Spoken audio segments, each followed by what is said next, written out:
a resolution. It seems like there is something in there, but it really comes out. So Okay. Yeah. Okay, I'll ask Rachel. Brings back. It's a resolution.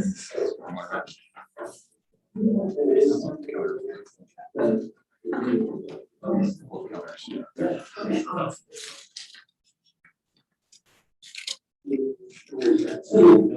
For them single, we're supposed to advertise it. Yeah. No, my head was my brain was just thinking about. Gotcha. Yeah, Husband did to serving. there's so many. Good year, huh? Where I went with it, I'm only picking them that size or smaller. That's fine. Yeah. There was that meant, there was big, I mean, I was gonna say.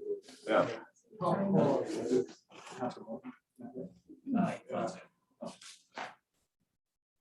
Still not that. I only hired full.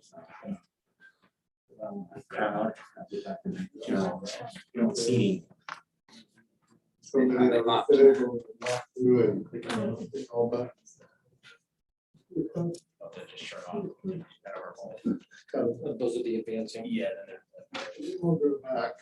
Oh, okay. Switch that up. Okay.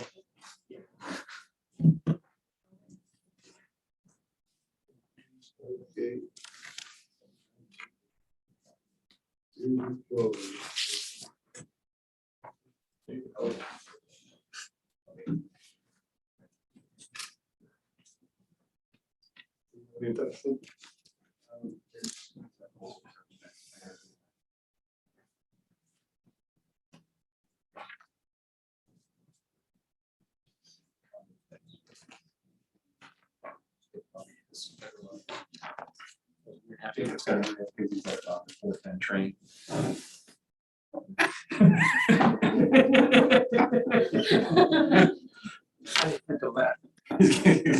You're gonna run the 410. Oh, gotcha. I see. The horse is hitched up to the front of the building. Yeah, I forgot my hat. I just. You and I meet today. Keep it going, you know. Listen, I spent my entire childhood got picked on in high school. Guys like Joe took my milk money. Oh, I see, this is the repayment.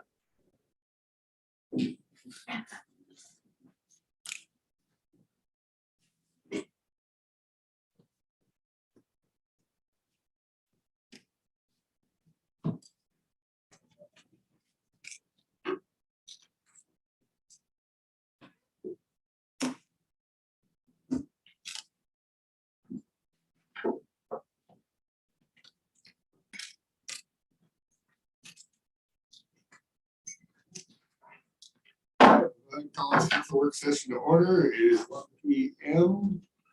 Wednesday, October 20th. Just Council Berkeley will be joining us here in moments. And with that, I will go ahead and open up for visitor comments.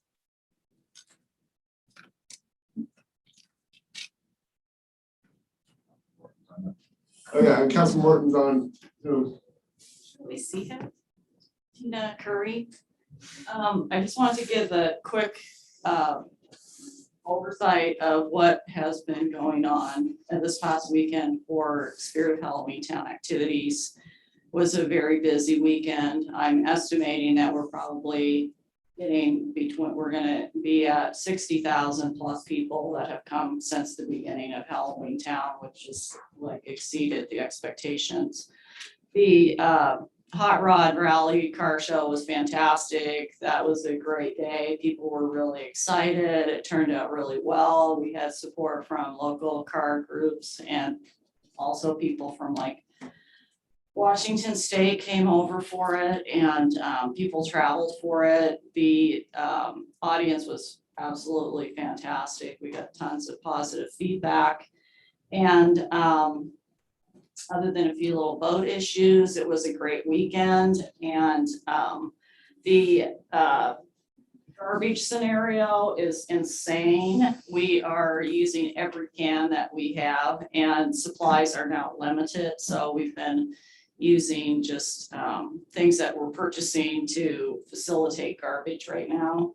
And Hudson comes and picks up garbage on Monday mornings, and then we go out with buckets and pick up any, because when they flip the buckets over in the truck, stuff falls out a little bit. So we've been going around and picking garbage up on Monday mornings for a couple of hours in 5-gallon buckets. And because our Queen of Halloween is giving away so much candy to kids and families to make sure they're sweetened when they're in Halloween, we probably have more candy wrappers than typical. But we're trying to keep up with that, and the performances on the stage have been great. The community has been very responsive, and I would say that there are absolutely record sales going on for the vendors, the businesses that are open, and just downtown merchants in general. So this coming weekend, we have the Pirates are back, and the Mermaid is coming. We have some celebrities that are coming around town.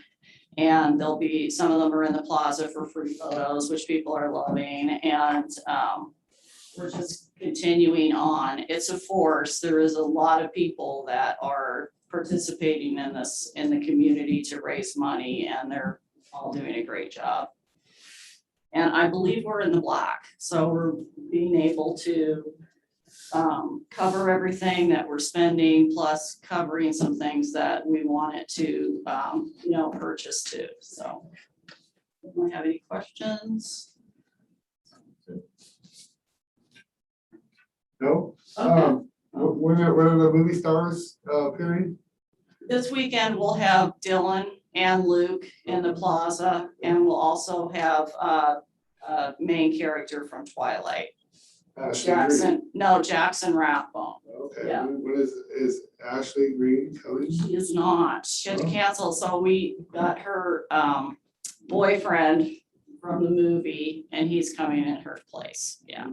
Sometimes things happen. It's out of your control.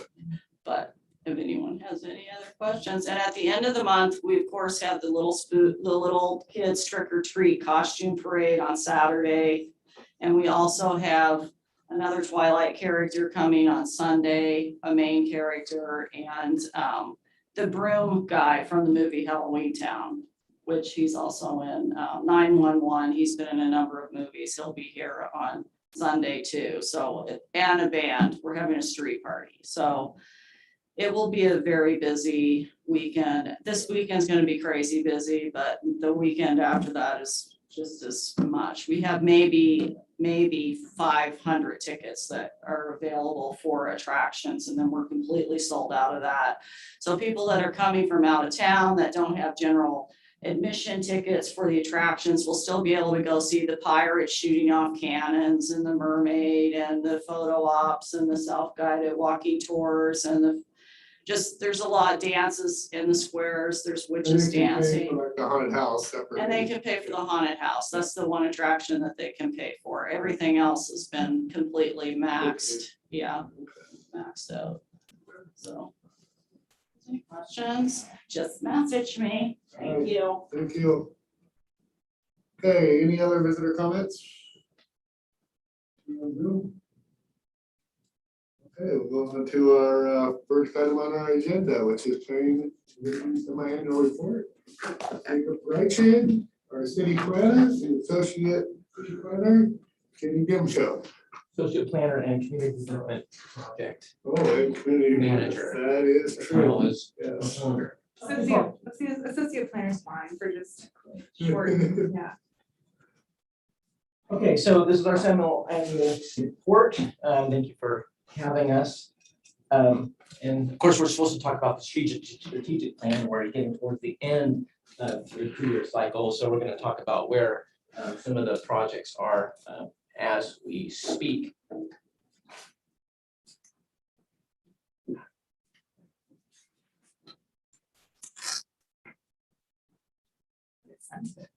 Okay. So one thing that we've talked about quite a bit are those development code amendments related to residential uses. Back when we reported before, it wasn't 100% done yet. Now it is. We got it done. We got it done on time, and I'm glad that is over. As far as the strategic plan is concerned, it kind of covers goal 3, which is about livable and safe communities, because our development code standards really, that's the point of them. And then also goal 5, long-term planning, code modernization. We took a lot of old school elements, which are really, 70s era concepts, and modernized them to more modern aspects. Another thing on the strategic plan that was kind of in my area was the bluff on 10th and 11th Street, also known by some as Jacob's Mountain because of the significant court case we had on there. That's related to goal 4, economic development. This project has not moved at all. It'll probably be pushed off into the next strategic plan. And part of that is just, our bandwidth. We've been dealing with a lot of city properties in the last 6 months. And so there's been a lot of goal 4 going on and not a lot of goal 4 to share for this property. So I'll let Jenny talk about some of the items she's been tracking in the current strategic plan. Just let me know when you want me to. Yeah, thanks. So related to goal 4, economic development, we know the St. Helens Industrial Business Park has been moving forward since April 2021, which is when we last had this update. So we adopted our long-range plan for this property in January 2021, and we've been working on a scope of work with McKinsey to do design and engineering of phase 1 infrastructure. We're also initiating phase 2 site prep, which is kind of that blue shaded area.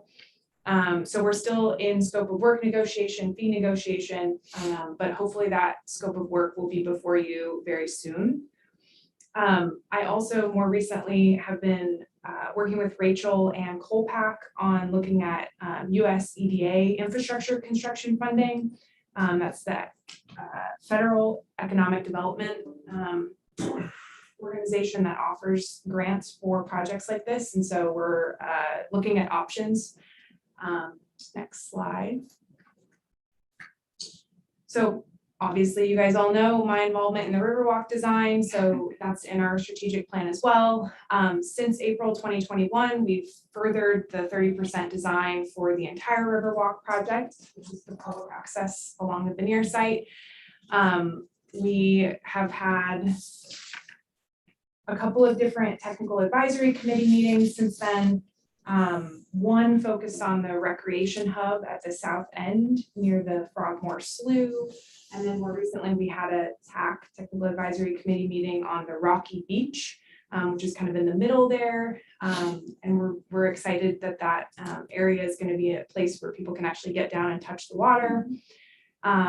Upcoming, we have another TAC scheduled. It will be a half-day workshop in November. And this will be finalizing or providing feedback for phase 2 30% design. So there's going to be one more round of comments before that phase 2 design gets wrapped up. This is a conceptual level 30%. We're not taking that to construction yet. So that TAC meeting, John will send invites out. We'll probably have a couple rotating counselors since it's a half day. Maybe you come for a couple hours, participate, step out. So that date will be forthcoming. And then we have an upcoming open house on this project. So we're planning for December 15th. The time, the date and time are still to be determined, but tentatively, that's when we will engage the public on that 30% design that we're working on through November. So that's exciting. And then after we finalize 30% design for phase 2, we will focus solely on phase 1, which is the part that we are constructing in the park there that you see on the right. So that will come through, early winter to spring of next year. That's all I have there. So last we talked, we were working on the Bennett Building facade. You can see on the left side what the windows look like, and then the right side's after. So we installed brand new storefront windows. Those are tempered glass, so they're safer than the windows that were installed, originally with the building. And then we put in new transoms. That's the windows right above the storefront windows.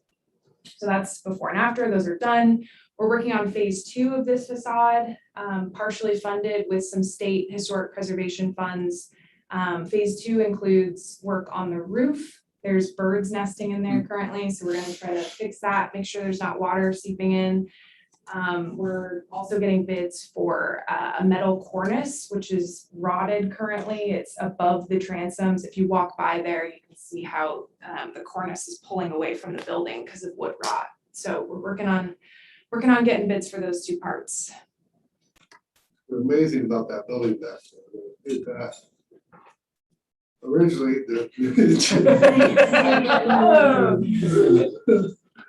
well, even the picture off the left is when we actually put in new windows, but they weren't the right size, the right kind for historical reasons.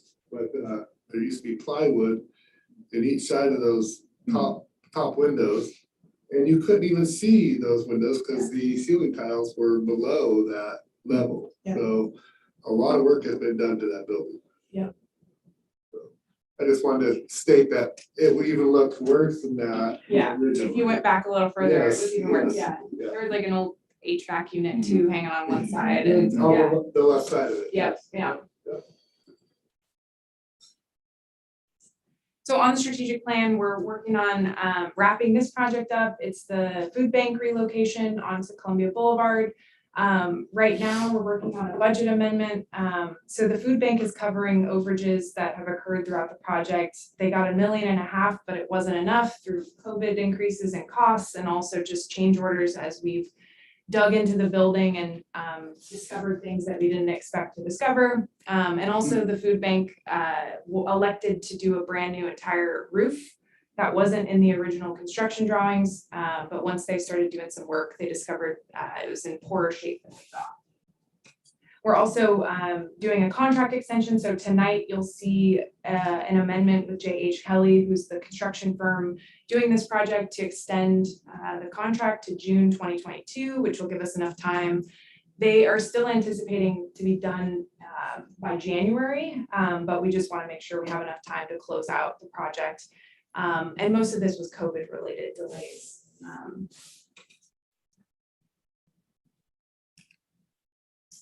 The Millard Road request for proposals. So since April 2021, we've done a developer solicitation that closed in June. And the planning department's been working with John and the selected developers since June 2021 on refining their proposal. That will be presented to you all very soon. So kind of over time and by choice, my role has been switching sort of to include more project management, and I hope that it will continue to do so as urban renewal takes off. And so since April 2021, my title has added community development project manager. And so I added this slide in there just to show some of the other projects I've been assisting with in managing. So the top one there is the loan program. Notably, that's funding the Riverfront District public improvements. So that includes the streets and utilities, and also any portion not funded by grants for the Riverwalk project. And so I've been assisting and a part of the technical advisory committee for the streets and utilities project, which is in process. We already talked about the Riverwalk. The second one there, so the Oregon State Marine Board has a technical assistance program for in-water facility design and permitting. And so we're working with them on putting together a contract which will further a Gray Cliffs Park in-water facility. So you will see a contract at some point soon. We're kind of waiting on the Marine Board to draft that contract. So we're kind of subject to their timeline there, but it's free, so that's great. The last one there, Sue's been managing the Campbell Park Sports Court project. And that project's moving forward. It has been delayed due to poor soil conditions out there and COVID-19 supply chain issues for the court surfacing material. So there's a 6-month extension on tonight's agenda with the state to move that deadline out to April 30th. Originally, it was the end of October. the state's seeing this across the board, that projects are being delayed. So we're not the only ones with these extensions happening. So there's that. Jacob, the clicker, there you go. So 3 more projects here. The top one, Scappoose Bay Watershed Council applied for an Oregon Watershed Enhancement Board grant. That was to assist with some invasive removal and some native species plantings on the 5th Street Trail. So that's underway. I think they did some treatment on blackberries this month. The Safe Routes to School through ODOT, that's something that Sue is managing. We're still waiting on design and engineering for that, mostly due to the coordination with the county. They've been really slow to draft their MOU. And then lastly, you may remember at a council meeting, Jacob came to you to talk about a US 30 and Marshall Street closure. So that's been sort of handed off to me, and I've been coordinating with ODOT and a contractor to supply a bid for installing a closure there. There's just like a little drawing there of what a gate might look like. So it's been really hard to get contractors to bid on such a small project. But if we can get a contractor who will do that, ODOT will reimburse us for the closure. So still working on that. That's it. So note how, well, let's first talk about what's happened in the last 6 months in regards to current planning. So current planning is reviewing proposals, the permitting and all that stuff. And it starts from the day you start permitting, even before the conversations you have before, to hopefully make the permitting smoother till project end. Note how Jenny emphasized the project management part. She didn't emphasize the current planning part.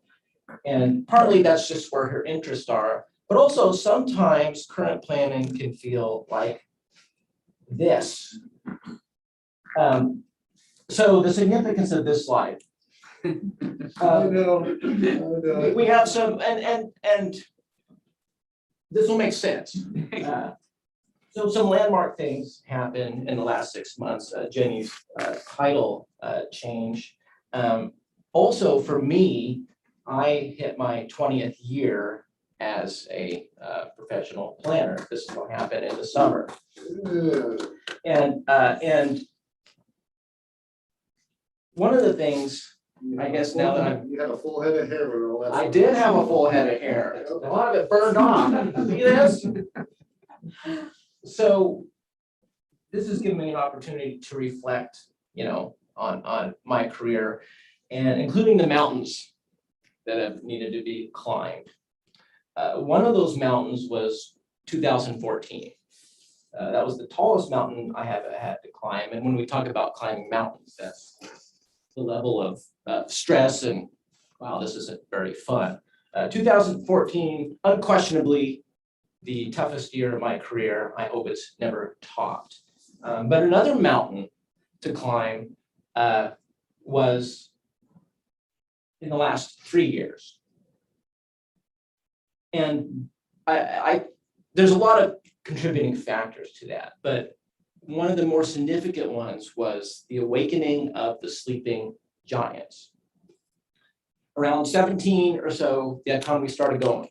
A lot of properties that we have been discussing, even before I was with the city, and I've been here since 2007, they all finally started popping. And note, I talked about the current planning is from beginning to end. And so when you have all these projects going on at the same time, and large projects, large scale projects with a lot of details, it can be a lot of stuff that spreads you thin. So I'm thankful that in the last 6 months that this has ended. And during the time period, 2019 was probably the worst. I measure it in, well, how far backlogged was I? Am I measuring it in months or weeks? 2019, it was months. But I didn't think it would last forever because, these properties, once they're developed, that's it. So I'm thankful that that kind of time period has ended. And the appropriateness of this slide, it's related to burnout. One critical thing of this kind of job is critical thinking. And a burned out mind is not the optimum mind for critical thinking. And so there was time periods, I was talking to John about the waterfront property, I'm just like, I'm stupid because there's too much going on. So I'm glad that that time period has passed, and it felt like it was waning a little bit with our last report. But what happened is we had those code amendments we had to adopt. And it really had to pull in the reserves of resiliency to get through that. Thankfully, this summer, it wasn't so bad. We're still busy, but it's not like, geez, that janitor job I had in college, that wasn't so bad. I remember talking to her about applying for the parks position, not the parks management position, the parks, one of those, yeah. Because it was like, you know what, this is, so I'm glad those time periods are over. It builds wisdom, and dealing with my staff, I can talk about, well, here's what I went through to kind of help them.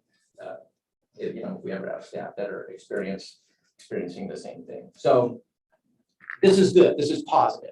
We're past that. So long story short, for people watching, what he's talking about is we had a perfect storm where we had a lot of different properties going all at once, but with the sleeping giants where big developers came in and said, hey, St. Helens and Jacob's our man. You come to inquire about zoning and what you can and cannot do there. He is the person that you see. Just wanted to clarify. Yeah, no, thank you. So a lot of the development we've seen, we've had to deal with that. Yes. So let's talk about some of the things we've seen. We always like to give you a view of what we're seeing. We've talked about the St. Helens Place apartments, the 204 units behind Grocery Outlet, at our previous meetings. And this is the final stage. The apartments are done, but the one thing that wasn't done last time were the associated storage units. So here we are on Madison Street looking north. Of course, this was a couple of years ago. And then here we're our mid-project. There's some stuff going on. You can see the apartments built in the background. And then looking at it today, there we are. We have a nice new sidewalk. And note the absence of street trees between the curb and the sidewalk. We would normally require it, but our code does have some provisions under certain circumstances. And they were done with blasting. There was considerable bedrock there. It was really impractical to chip that out for these storage units. And so what we did is we allowed, and our code allows this, instead of in the frontage strip. So if we go to the other side, here it is before, and there, dang it, this thing. There it is after. There was some oak trees, that is some extra public right-of-way because of the way the street had to align. And what we did is we had them plant additional Oregon white oak trees there. So we'll have a nice oak grove and still kind of meeting the intent of the street trees. They're just kind of specialized in that area. So we'll finally stop talking about those apartments. Let's go to the other side along the highway. Here we are way back in 2017. And gee, what does it look like now? Holy cow, there's a Grocery Outlet there. And if you know in front of it, God, what's that vacant lot for? Well, that is the Popeyes that we've been talking about. Yeah, different Popeye. That's the Popeyes Louisiana kitchen. There's a drive-through proposed to go there. And their building permit is very close to being ready to be issued. And it's probably going to go up fast. So chances are the next 6 months we'll be looking at after pictures of this one. Let's talk about another project closer to home, 100 St. Helens Street. For some of you, you may remember that this one was one of those planning applications that goes nuclear. This was for a marijuana dispensary at this location. The planning commission denied it. So then it went to the council. The council ultimately approved it. But if you remember, there was some people missing, and Councilor Locke had to come back and review the agenda, and it was being challenged. And it was a real zoo. And then it was appealed to the Land Use Board of Appeals. Oh, okay, we gotta go to Salem now. Luba upheld the council's decision, and that allowed them to finish their project, which looks like this today. Just to note, this is right outside of the riverfront district. Normally, we would be pretty excited about people painting unpainted masonry, brick, or stone. But this is outside the riverfront district. It's not applicable to those standards. But they did put a lot of money into making this look nice. So we kind of lucked out on that, Yeah, despite they did actually put quite a bit. despite the saga that it was a little while ago. So another development of significance is Gravestone Estates. We've been talking about this one for a while too. What happened in the last 6 months is all of the residential building permits have been issued. 80 lot subdivision, 78 residential lots. And let's take a little pictorial tour of the residential neighborhood. So here we are back in September of 2020. Yeah, looks pretty empty, but all the infrastructure's in place. If we go to May of this year, we're about halfway built. We'll look at the street here, same street. Oh, look at that. In October, it's well underway. So we're gonna have a complete community here. Probably within the next several months. Yeah, be closed, so they'll be closed out. Yeah. Yes. Yeah. It was amazing. I watched that guy started, had about 20 projects, kind of wavered a little bit, and then I don't know what happened, but they just right around the corner. It was amazing. Yeah, it was interesting to see a subdivision with one builder. Yeah, because it's one builder, Scott Davis. So it was amazing what he did there. Yep. So we'll probably stop talking about these residential lots, but there's 2 commercial ones there, so we'll be talking about those whenever there's movement on them. There hasn't really been any movement in the last 6 months. Another project, and this is the thank you, Mayor, for the Why Not St. Helens. I'll be using that for the rest of my career. If you recall, I asked Control Solutions years before, and that's Lower Columbia Engineering in the background. This is the corner of Industrial and McNulty ways. The state police were in that building to the right. It seems like they moved. I don't know that for sure though. But there's the after. So we have nice new sidewalks, nice new building. And the story was, I was just asking them, well, why did you pick St. Helens? And because they were local, and the mayor schooled me on that. Why not St. Helens? You're right. That's the way we should be thinking. So some other things. Armstrong. This is another property we've talked about the last couple semi-annual reports. And what they were doing is moving a property line to separate the upland or developed area, which all the old pollution has been remedied, from the lowland area, which needs to be remedied. So thankfully, that is finally done. We were talking about it for a while. Now I can say, it's done, it's recorded. That's important because that was something that any future property owner didn't want to deal with. So that's going to help facilitate sale of it. That's an important tax-based employment land for us. So we hope that turns into something. The little one in the middle with the yellow, blue, and green parcel, the yellow is where the veterinarian, the new veterinarian is in the Holton area. The significance of that property is they completed a partition. So the green and blue one are lots someone could purchase to develop. Another land division that I'm sure the council will not forget soon was the one on Belton Road. And that was a lot of time in the last 6 months dealing with that one, but it's running its course now. Another one is Running Dogs. Running Dogs, those folks down here downtown, they purchased this property in the pink to build a house and to build a micro brew facility. They hope to build a mini micro pub with restaurant later on, but for now it's just production. The significance of this is this was part of those condos on 18th Street, and it was a big mess. There was a bankruptcy in the late 90s. It resulted into some unlawful land divisions, which have been resolved now. So I'm happy to see that, even though illegal land divisions do not get other people excited. Gable Road Apartments.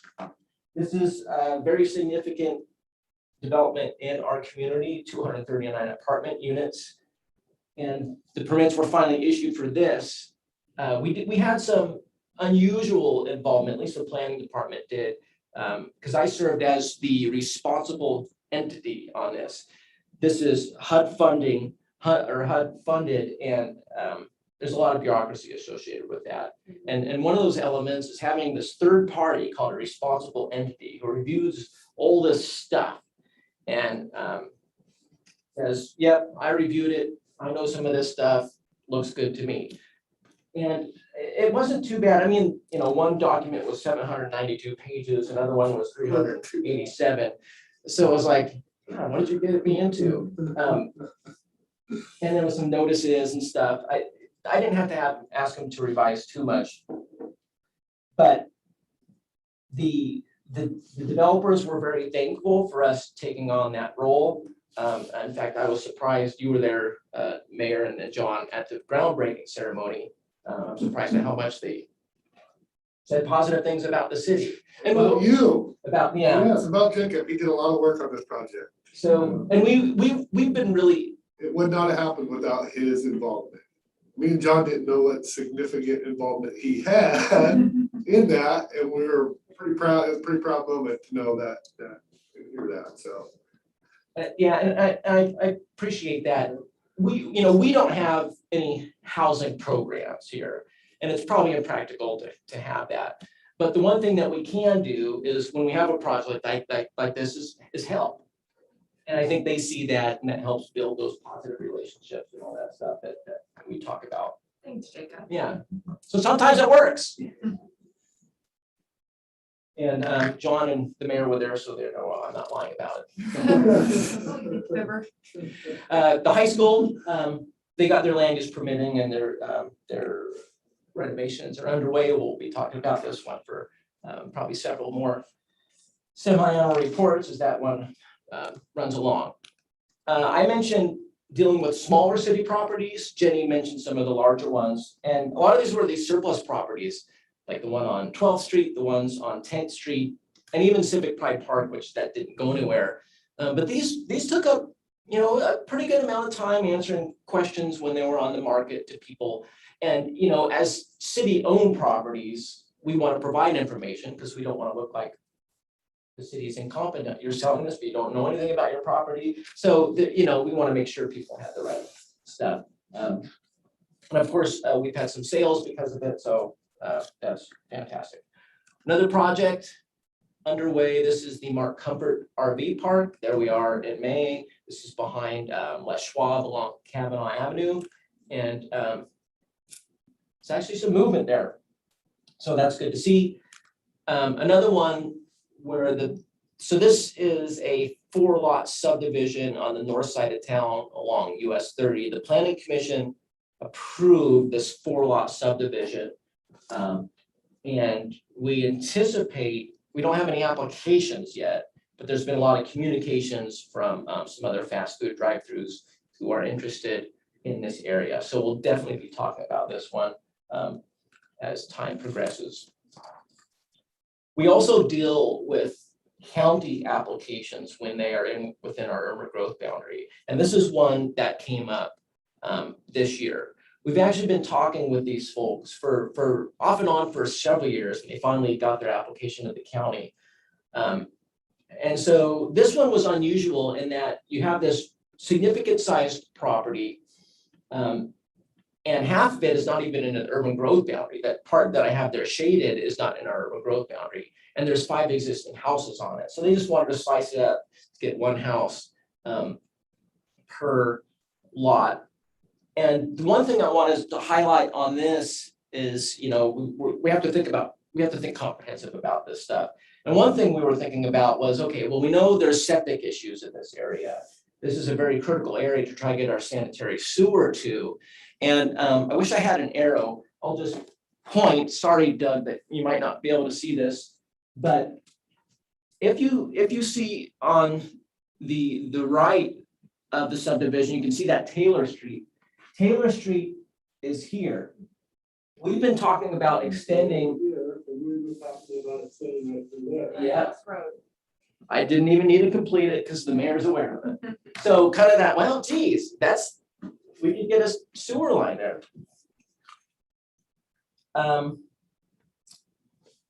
Jenny is gonna talk about annexations a little bit. So I just wanted to clarify, the Taylor Street comes right out by Grace Baptist. Yeah, so this slide is just to talk about the number of annexations we've been seeing. So from 2012 to 2020, we averaged 1 annexation per year. In 2021, we're on track to process 9 annexations in 1 year. So that's extreme. And there's 5 upcoming public hearings in November and December for annexations into the city. So I think this is just another evidence of growth and the desire to get city utilities and the desire to develop properties that have remained vacant for some time. So And annexations, they're not bad. It's a lot of busy work. There's more steps in annexations than any other application. Sometimes they can be exciting at the public hearing level. One of them could be in this case. But you'll know that when you see it. Hopefully. All right, what other things happened? So we deal with all kinds of things because small community, we're Jackson Jills of all trades, master of none. There was the data for the building e-permitting system, so there's a little bit more stuff we had to deal with in that. We actually helped Scap Hoos understand how we do it. Of course, we had the Joint Planning Commission City Council meeting that was successful. We have been helping with engineering's efforts for the storm, water, and sanitary sewer master plans, the Parks and Recreation Master Plan, RFQ. Jenny's been providing support on that. Of course, the public safety facility we've talked about quite a bit. That's been ongoing, and we'll be involved with that for some time too. One thing I learned, NFIP BIOP. What am I saying? Is that even English? So those are the flood rules, and BIOP is biological opinion. There's a lawsuit in 2009 in the Puget Sound area about floodplain rules promoting development in the floodplain, which compromised salmon, which compromised orcas. And that lawsuit for us, and we've been discussing this for years and years, is eventually we're going to have Endangered Species Act specific rules in our floodplain ordinance. And for a while, it was going to be in 2018, then it was 2021. Now they're saying 2023 or later. So we'll see. We'll just have to see. The Columbia County Board of Realtors, they asked me to present in June, and that wasn't too bad because I already prepared all that housing stuff and then our semi-annual report. What I didn't know is that it was continuing education until that day. So, oh God, A-game time, that went off well. And some GIS stuff that's not too exciting for you, but there's things like that. And of course, code enforcement as well. Another thing that happened is we are a certified local government. This is a designation provided to us by the National Park Service. We've been one of those for some time. And one of the things that happens as part of that program is we're audited by the State Historic Preservation Office every 4 years. And it just so happens this is one of those 4 years. Jenny's going to talk about that. yeah, just really quickly. So we had it in July, and they basically do an audit to make sure that we're meeting all the requirements of a CLG. We are, and in fact, we're exceeding a lot of the program requirements. There's always room for improvement. And one of the things that they talked about was that SHPO, the Historic Preservation Office, offers free design review training to the Planning Commission, who acts as the Historic Landmarks Commission when they review historic preservation related projects. So that design review training will help them put on their historic landmarks cap and determine when new or infill development is compatible with the existing downtown and architectural guidelines that we already have adopted. And so that would be an easy way to just give them some free training that the state offers. And so that was a good takeaway from this 4-year review. So looking ahead, what's going to happen in the next 6 months? Now I asked John and Matt, can I just sleep in my office and watch movies? And they kind of said that's probably wouldn't work. So if we kind of look at how we triage tasks, you will not see sleeping in your office and watching movies on this list. But you will see some of the things that we have to genuinely consider. And this is fluid. It's not always in this kind of hierarchy. The reason I set this hierarchy up though is one thing that we have to act on are permits that come in the door. State law gives us a timeline to get them done. And then there's also the customer service aspect of processing things so people aren't just waiting and waiting. And you know, I talk about that 3-year time period. You know, this is one of the challenges because you get them in, you can't just blow it off. And really, that was kind of the purpose of this. You know, there's the city projects we have to consider. We have to provide customer service to our other departments. So that's something to consider. And then number 3, I talk about the planning specific strategic items. Some of those are specific to us, like code amendments. You know, we're not going to get a lot of input from other departments, maybe a little bit here and there. But there could be items on the strategic plan that are specific to another department that we have a lot of time invested in, like property sales, water road property and things like that. And then there's also random things that can come up. You know, what's the hot potato this week? You know, so we're reacting to that too. So it's that juggling that we kind of do all the time. So that being said, these are the things that we're kind of forecasting in the next 6 months. There's always current planning. That's never going to stop. In fact, we just got a application for a 66 lot subdivision on the north side of town. That is in your neighborhood, Mayor. So, and potentially people may talk to you more about it. Usually when you're the person in the neighborhood, you're the expert. We'll continue staff training and a lot of the training we talked about before is done. You know, Christina knows her job well. And a key thing I wanted to talk about on this is helping Jenny grow in current planning.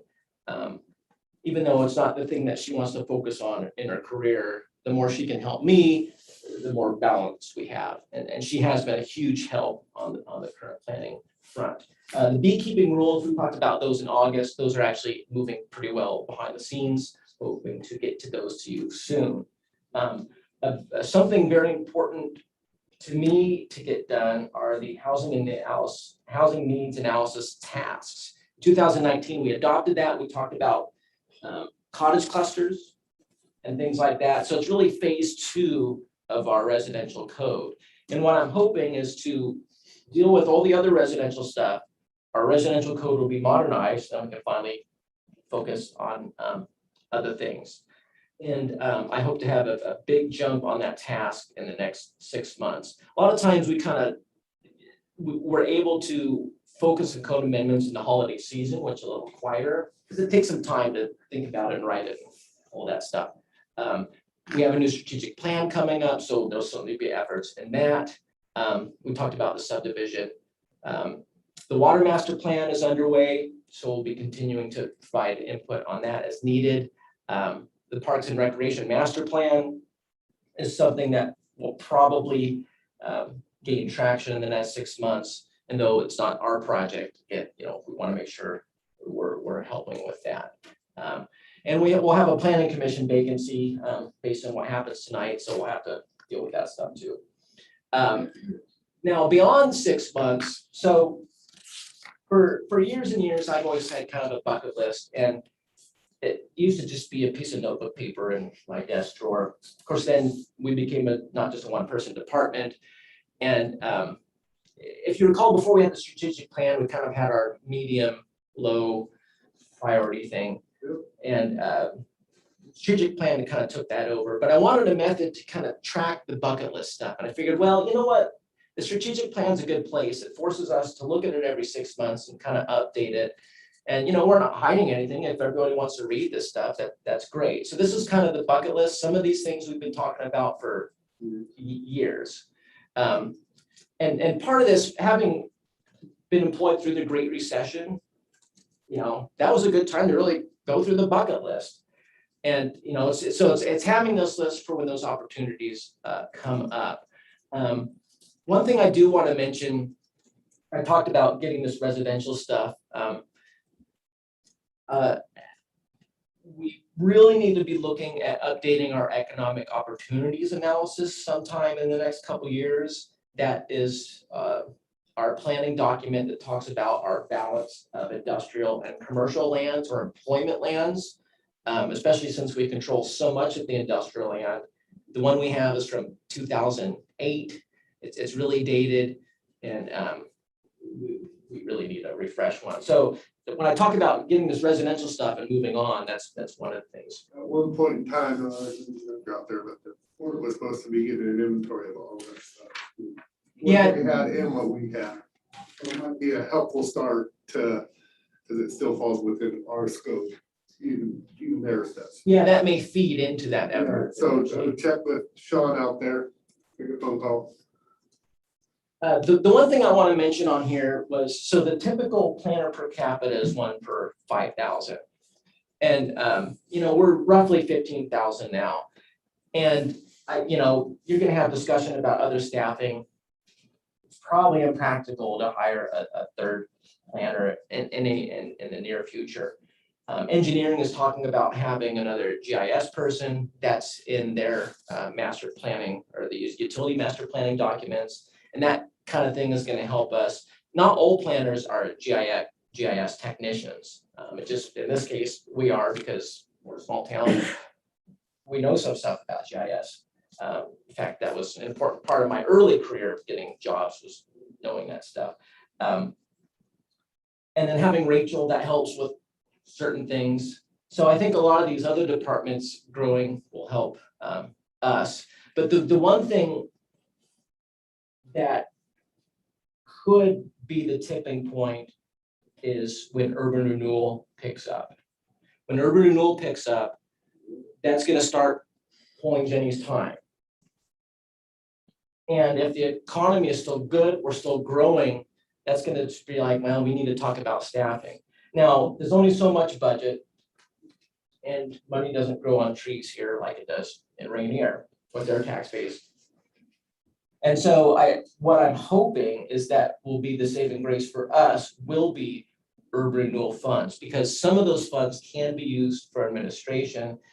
And if that's going to pull Jenny, that'll help offset some of those things. So in kind of looking ahead and looking at staffing, that's our best guess and when it's going to make sense. I know that's come up before. I was really nervous about adding someone during that 3-year period of hell, just because I knew it wasn't going to be forever, because there's only so many sleeping giants. And, there was, when is the economy going to have a decrease again?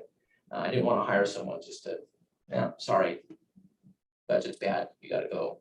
So we should be able to survive for some time, but it's all about that urban renewal. At least that's our best guess. And if you want to read all that stuff, I don't want to get into it too much, but it's certainly there for you to consider. Well, if these 9 annexations go through all at once, you could be pulling your hair out again. You never know. Yeah, I'll be pulling my mustache there. But that's a good point. It just means more land in our inventory, more land that we're looking at. So the threshold will be here someday. It's just a matter of when. Yeah. And when do we need it, and when is it practical from a budgetary standpoint? Because that's something we all deal with, and that's just the reality. We understand that. But unless you have any questions. Got some questions. I want to start off with a meeting we had last week about the beach down in the waterfront. I've given kind of a thumbnail go with John, giving our mayor a good go. One of the things that struck me at the meeting was their architects didn't understand the river. They had from the water's edge dry, kind of okay, into the water, not at all. And this town has been built on the river. Now, the same thing can be said about the White Mill property. We got a lot of land next to the water there. A lot of that can't be built on just because what it is. But that was where the big money came in. That's where the products came across the beach on. That's where the finished materials went out on. So we have been, from what I've seen of our architects and our design, rather remiss in having somebody who understands that transition point.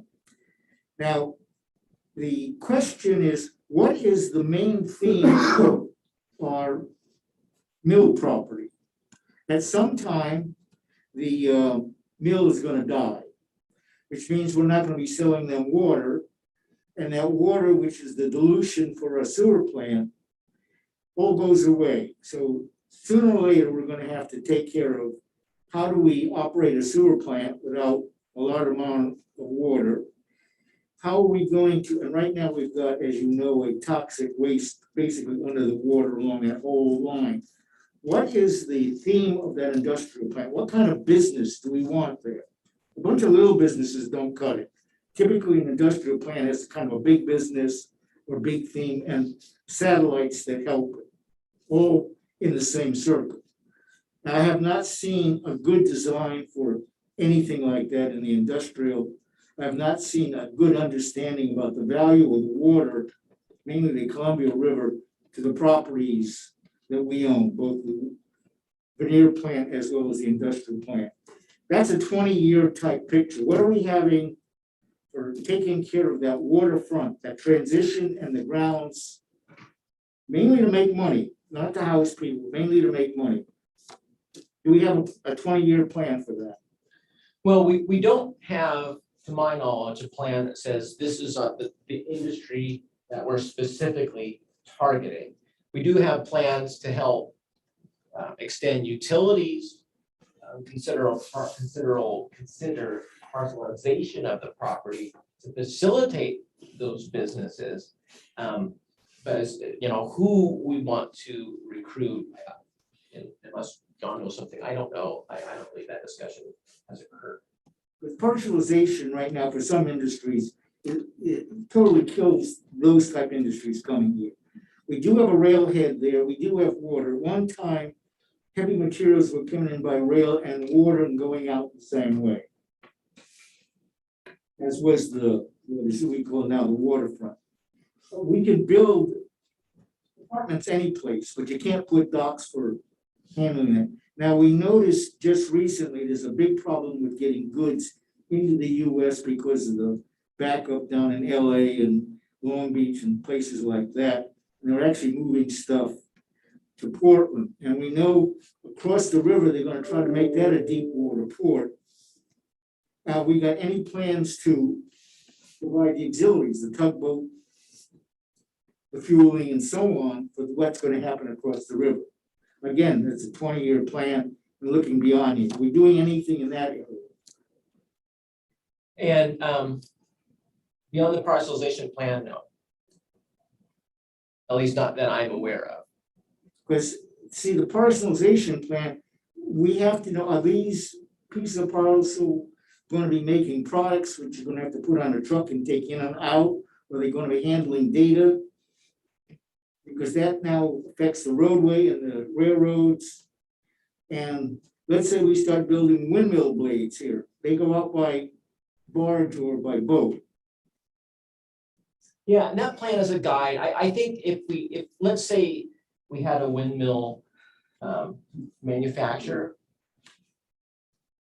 Right now, it's very fluid. It doesn't say this is exactly how it has to be done. And so that fluidity will allow us to tailor to a business as appropriate within some reason. There are challenges to get to the water just because the mill encompasses so much of it. And is kind of an obstacle to getting infrastructure down there. And that's where the spur is as well.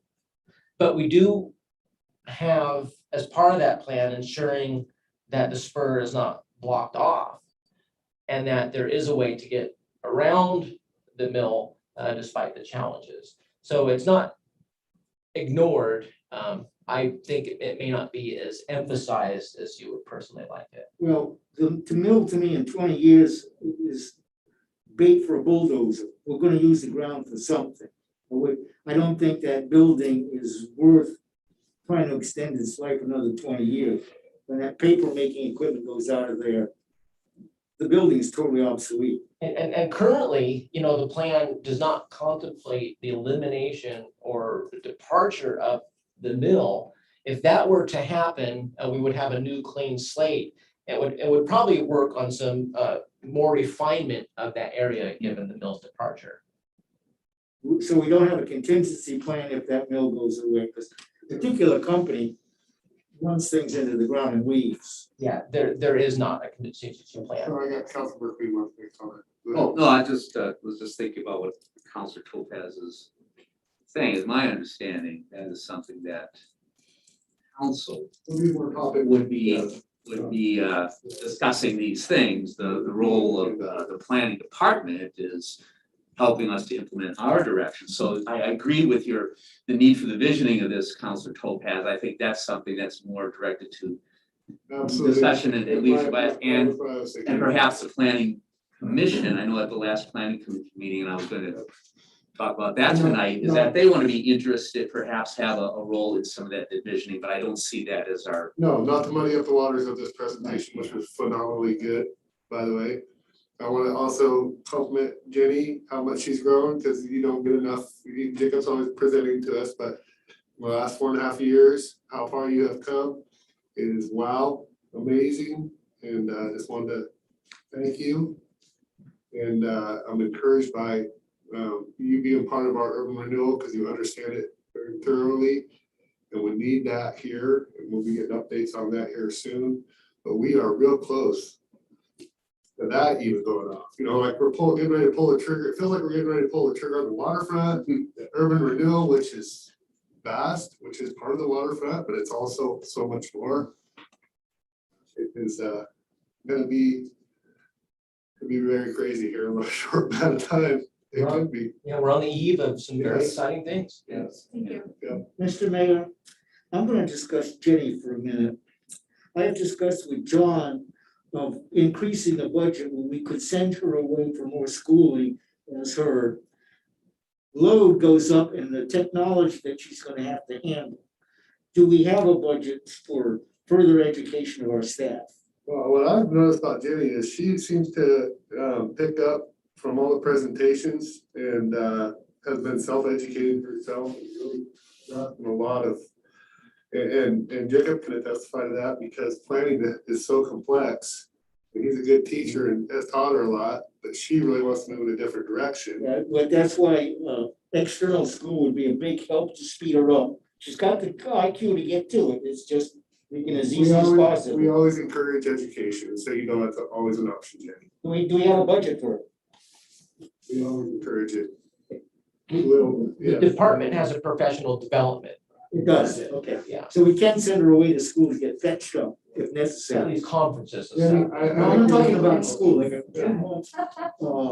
seminar system, something like that, not a conference. Yeah, I mean, if we were presented with something that was beyond our budget, we would, you know, Okay, we can So, consider that. and coming back to the start of the presentation, the Millard Road property, and first I'll start with the TAC meeting of the waterfront, the Pebble Beach. I didn't know there could be that much conversation and that much permitting and it just questions and just kind of, okay, over access to the water. I wasn't even there. So you're lucky there would have been like 10 more questions. So, but how's it working with the developer of the Millard Road property? How's that? I know there's some challenges when it was first presented. Yeah, we've been talking to their planner, Uh-huh. you know, it's been planners getting together in a room. Dangerous place to be, but it's been, they have a great planner they're working with, very experienced, you know, knows the ropes, knows the jargon. So it's been very productive, incremental discussions, and we have the discussion, we see something cool, hey, they actually listen, they know what they're doing, so it's gone well. And that will be coming to us shortly. Good. Any other questions for Jacob and Jenny? I don't have just a question, but a quick comment, and I think this relates to what Lieutenant and Chief presented to us about future hiring for police officers, and that's certainly something we need to be looking forward to is what are our future staffing needs not only in planning, but projecting that out so that we can maybe have a more strategic approach to that. So I'm glad you brought that figure up, and just something we need to keep in mind. And the nice thing, like Jacob spoke about, is in our urban renewal, we can pull some of that out of there for when that really starts to fire off. So it's, I think we'll be okay in that department, just knowing that we have to watch it and listen to staff. Yeah, because it's gonna be a game of hungry hippos with those budget dollars, so. I know, yes, but we need to. John, just said, John wants to make a comment. Yeah, just a comment on, because it ties to a lot of things, is the parcelization framework plan. It began with market analysis to look at what's the market, and it was just 10 to 30,000 foot buildings, diverse economy, not all our eggs in one basket. Things that might potentially tie into OMIC and the small industrial manufacturing kinds of things. And, the mill site wasn't really looked at as part of that. They looked at kind of a static thing. And, part of that, what are we going to do for targeted industry type of discussion is something that you're going to get out of an economic opportunities analysis. You're going to go, and we almost did that back in a few years ago. We came pretty close to doing that, but it was just too many things happening at the same time, and We're trying to get the port to fund it. so the port, it starts with an inventory, then it goes through a market analysis, and then it gets to targeting the industries we want to see and to try to attract it. If they got anywhere with that, I know they talked about it, I think that's what they were talking about. They are contracted with McKinsey right now to do the industrial lands inventory for the county, and we've given them our component of that, which will help us reduce costs for doing that economic opportunities analysis. When we get there, so. The one thing that I've seen and came up last Friday and some other times, a lot of the consulting firms don't look past the water line. They don't look from the dirt to the water as the water being a valuable part of our economic growth.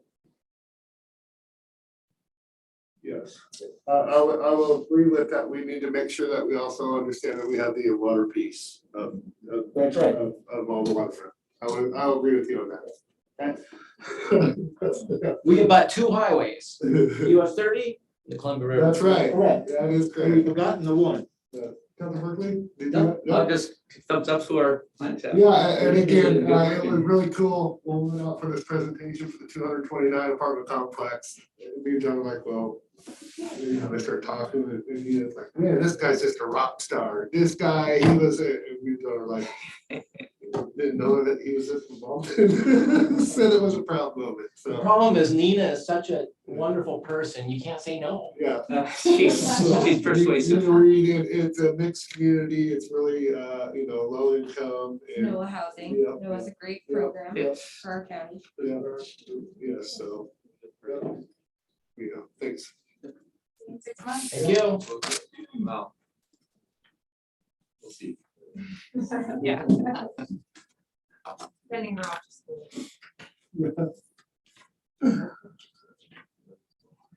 Okay, so our next item is strategic plan updates. Just a few items for the council to be aware of. On tonight's agenda is the Parks and Recreation Master Plan request for a proposal. So that went to the Parks and Rec Commission last week and unanimously approved to move forward. So we'll get started on that. You might have seen an email or heard of an email coming from me for a broadband survey. Yes. That is a email survey that is through our partner strategic networks group that is putting on the survey. People are saying it's too long. Oh, we knew that going into it. I mean, they want to start to take it, they get out of it and comment too long. So the survey is estimated to be about 18 minutes. It is a survey that has been developed over the last 10 years by S&G, who has done this sort of work in other communities and other countries. So all the information there is necessary to ask. And what it does is it helps create an economic case for the city of St. Helens to see if it is financially feasible to have a private and public partnership to create a broadband utility.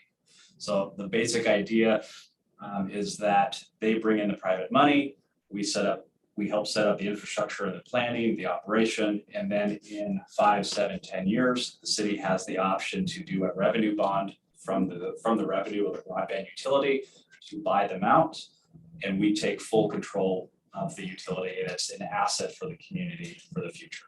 Maybe moving forward, you could be the face and say that, or Crystal could say exactly what you just said to us, that we know this is long, but the questions are vitally important So to the understanding. just so you're aware. Yes. You have all that information available. If you go under business and development, there's a link for broadband study. There's the link to the business and the household check-in. There's also related articles about broadband and the what and why the heck is it so long? I was talking like, when I go like this, it just says take the survey, right? And we have a raffle for a survey, which is. And there's a reason why it's $100 because we know it's a long survey, so. But if you had a short video saying, we know this is long. Yep. It's vitally important, it has to deal with, yes. I will work on that with Crystal and probably put that out to our Facebook. That's usually the best outreach we have for engagement. And explain exactly why it's long, is because it's required to check the needs. Which could be shorter. Yep. Please take it. Yep. That's simple like that. So, but if you do get anybody with questions, feel free to either give them my number. I'm always happy to talk and email. Well, I'll just let them know if it's, I say, well. You can, and you can also direct them to the website as well. So. The other thing, Chief and I sat through our kickoff meeting for the public safety facility with Mackenzie on Monday. We're going to start having recurring monthly meetings. So we did invite Jessica to those meetings in the future. So if she's available to pop in, you're always welcome. So we are tentatively planning right now a community engagement event for the first Wednesday in December before the council meeting from like 6 to 6:30, where Mackenzie will have a few folks here. We'll kind of do a rough overview and kind of where we're at right now. And then we will plan on another community engagement event, I believe in the March, April timeframe, and then another one in July, August before we go out to bid. So any questions on that, you can always give Brian a call. He's available 24/7. So am I, or John is aware of everything going on as well. That's about it. Okay. All right, city administrator report. Walsh. All right, thank you. Yeah, that was a fantastic community development report, or what I consider community development. We have building planning, Everything. all of it together, and you can just see the magnitude of work and the pushing our capacity limits in all directions, much like these are. And public works, I know myself, I feel like this last little bit, you can just feel the pressure of all the activity. It's good. It's a good, we're growing. It's not happening. It's get right. It's real time, right? Yeah. It's all the projects we have currently going. But I wanted to continue. We didn't have a council last meeting had requested a couple things. One of them was the police staffing discussion. Another one was continuing to talk about the docks and the dock enforcement regulations. I wanted to touch on both of those. My reports are kind of related. And, public safety, that's why governments were created. It's one of the foundational purposes of government is being safe, right? Feel like a sense of safety. Yeah, cities have their police departments to that's from state jurisdictions. And St. Helens is by far the leading safety agency in the region. My perspective, I think that most would agree. Keeping that staffed is a real challenge. On directions, and Chief in his last report, I'm inviting him to kind of chime in on here. We've heard the shortages of people out on sick leave and out on military leave, and just overall the climate of hiring officers, how difficult that is, nationally, and the desire for succession planning is real. We have retirements in the horizon, so we want to keep that high level of service, keep it continuous going into the future. But at the same time, we have this fiscal reality that we kind of get drawn back into to say there's all these other services, and how are we going to do this? And we go through a budget process every year, and we allocate those funds for those positions. this year we did a midterm adjustment so that we didn't get worse with the wages there, which is great. It's shown good retention, and I think morale's fantastic. But we still need to continue that discussion. You know, we have people that are leaving. We know they're leaving. People that may leave. People that effectively get hurt, and or be out for no reason, and maintain that staffing level.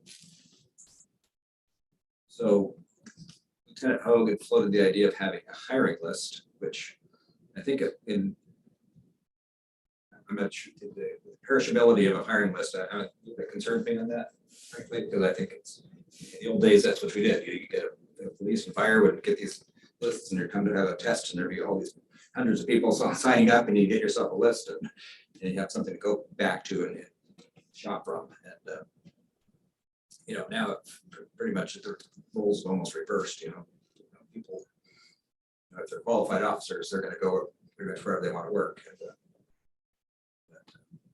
so the overlay with the new fiscal year, which it's July, so it's a ways out. You know, I think we could queue up and have one or two officers, you know, targeted to get recruited and ready for the budget year. But I think it might be just a little bit early for that.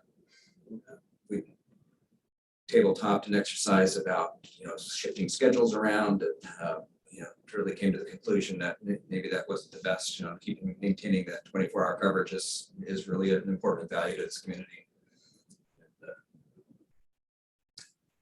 Yeah. It's intended to be more of a discussion. So I was hoping that Chief and Lieutenant would try to. Oh, well, yeah, I hear a lot of terms, 20-year plans and with preparing for the future. I attended some training in Olympia this summer on recruiting and retention. And you're right, there are all agencies around Washington, Oregon, and a few other states that were there and are talking about this problem. And really the one takeaway is that the old 1-for-1, there's a job opening, let's open it up. And someone applies, and months and months later, we hired a person, and months after that, they're fully trained. And I think the concept I'd like to go to is more of a trying to stay ahead and trying to develop a hiring pool, hiring processes, training process that you're ahead of the game, because the issue right now is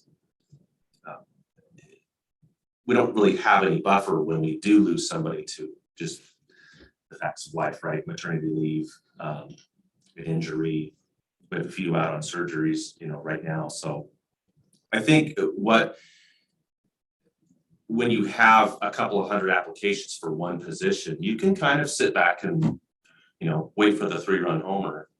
What I'm really talking about is, you know, constantly developing a pool now and start slowly hiring people, deferring it a little bit, but instead of the old practice of 1-for-1, which I don't think will be successful, particularly when you lose 3 or 4 within a few month period. I just don't think the city will be able to climb out of that hole. So we heard Jacob, fantastic presentation, and you know, we know what has been built in our community. We know what's on the horizon. And you know, the last council session, you heard us talk about our officers are responding, you know, this year 1,000 calls above. What I didn't mention last meeting was, you know, Matt was gracious enough to pull our overtime rate. We're spending $18,000 a month in overtime. Last year we spent $14,000 a month. And the money, if we continue on this course, we're gonna, it equates to $216,000. But more concerning to your leadership, your police department, is the burnout possibility of our officers. And that's not spread evenly across the board, because we have officers that just don't want to work the overtime, and there's no laws to mandate this. So we're feeling the effects. I guess, you know, we understand everything. So we're asking that when it comes time for the budget, that council would put a priority on the community's safety to ensure that we have a seamless transition.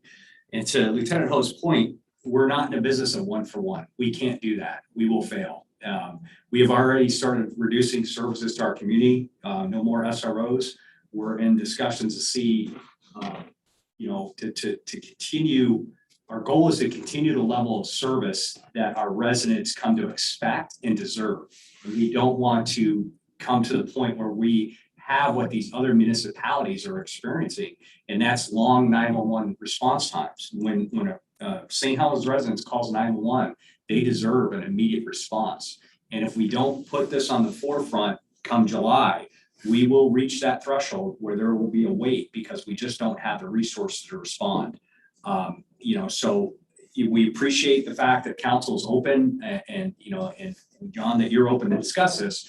But, as we come in July, please, we ask that you keep this on the forefront.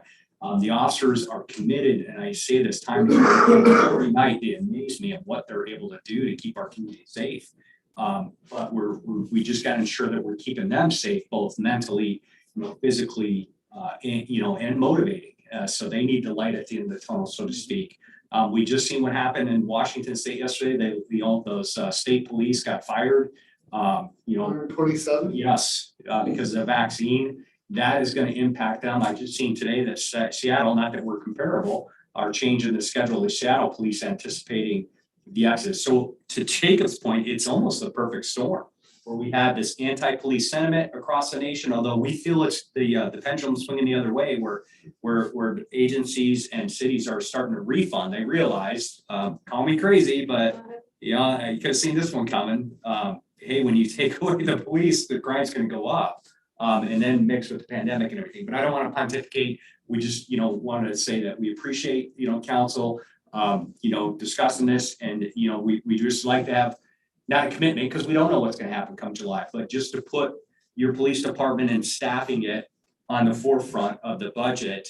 Because again, I say this, we can build St. Helens Place, we can build parks, but if they're not safe, our residents don't feel safe, they won't visit it. And, we certainly don't want to get to that. We're doing everything we can internally to continue the level of service. And we just, on the horizon, we see what's coming. This train is on the track and it's already left the station. So to ensure that seamless transition, that's what we're asking for. So, but again, hopefully I didn't overspeak or get out of my lane on that. So I think we're, talking a model where, if we needed desires to have 16 officers, we need to overhire. You call it overhire, but it's really hiring for that contingency of the things that are going to perpetually have always happened. We've had so many officers, and there's always somebody out sick. There's always somebody that's hurt. There's always, and it just puts that much burden on the other minimum standard, that minimum piece right there. So Yeah, and we don't have the training facility to have our own academy since we're a small agency. So it's kind of the trap of being pretty small, but big enough to where we need 24 hours. So if you compound hiring problems with law enforcement, and then suddenly you have 4 or 5 openings for the St. Helens Police Department, the issue you're going to have is you're not going to be able to manage the hiring processes. Then you're not going to be able to manage the training because all of the other, whatever 17 that you're left with or 15 you're left, they're going to be, all that work is going to be disseminated to all of them. And the trap departments are getting into is, well, we don't have people to actively recruit. We don't have people to run the hiring, standards. We don't have people to train them. Then we don't have people to manage them once they get out on their own. Because really the training goes on for the first 5 years or so. And that's that hole I'm talking about, that once you get in that, the 15 you have left are saying, well, geez, I'm doing administrative work and patrol work.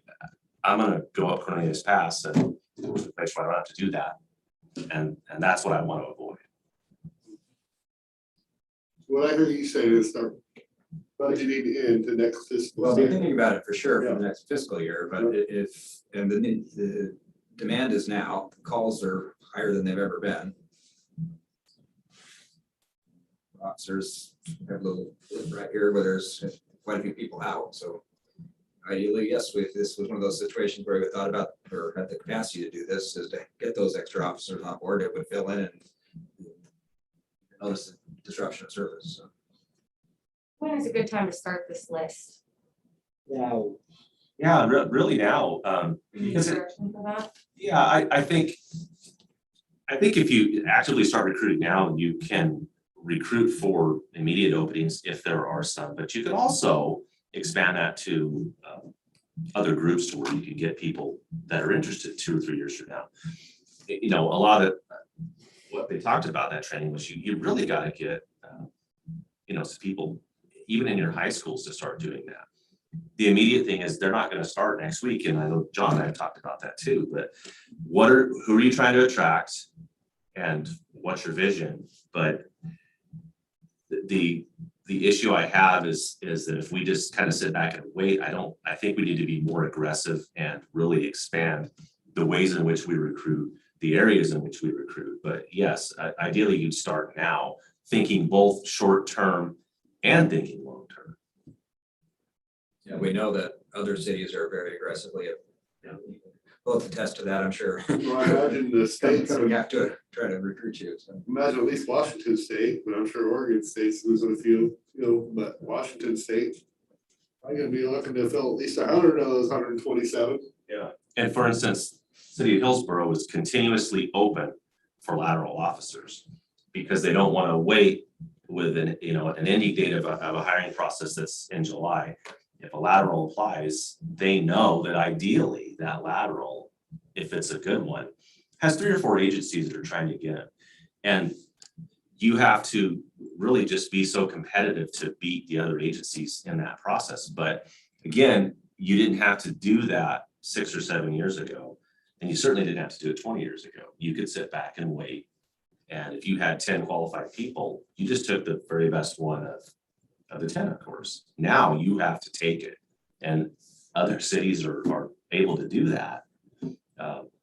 So it's just about being aggressive and not bending the rules, but thinking outside the box of what you're normally comfortable doing. It'll be interesting if we do, because I think last time we had 15 or 20 applicants, which was kind of appalling. I mean, but again, that's everybody's experienced that across the nation. So, you know, it's hard to get somebody out of a pool of 20. And then you run the risk of one out of every 4 don't make it. It doesn't, you know, so it's a tough road. We got definitely some challenges in front of us. I like Joe's point where Hillsborough leaves their laterals open. We to this day still have other agencies trying to cherry pick our officers, even after our wage adjustment, which is scary. You know, they'll call them on the side and say, hey, we have openings. You know, this is what we can offer. I think that the wage adjustment really did help us a lot. You know, and that's not lost on us or our staff. They understand, they enjoy working in this community. So I like that, you know, the ability, and that's our goal. We'd rather pick up a lateral officer to save, you know, spend a little bit of money with our incentives on the front end than, you know, the training money on the back end, so to speak, during field training. That's our goal, is to pick up a lateral because we can plug them in after a short field training program, and they're already proven. You know, they've already proven themselves out of the other agencies. But you know, Washington State Trooper. could be, but you know. Well, and one of the things they talked about too was just in surveys with applicants and hired officers that they've had. One of the things that was so effective was trimming the fat in the hiring process.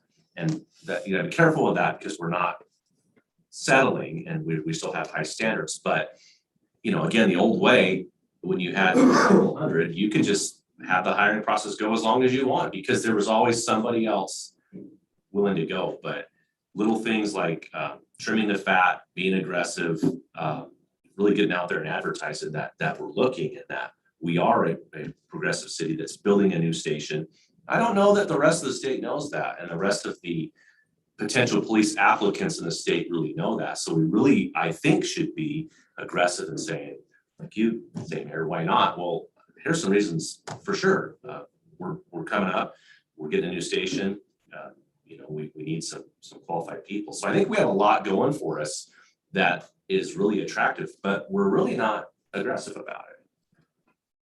One of the things I would like you to do, let's assume we have another event like the covert virus and we lose, let's say, 18% of our staff. But we have a system that we have 18% in the sidelines we can throw instantly into the gap. Now, can you hire part-time people? They do, say, 2 hours a month, but they're fully trained. Obviously, it takes a long time, but I've got a body. Aggressive is one thing, I think creative and assuming, again, we're growing and the problems of Portland, other events, I think, are more likely to happen than not. So I don't think we should just plan for what are we doing today and maybe tomorrow.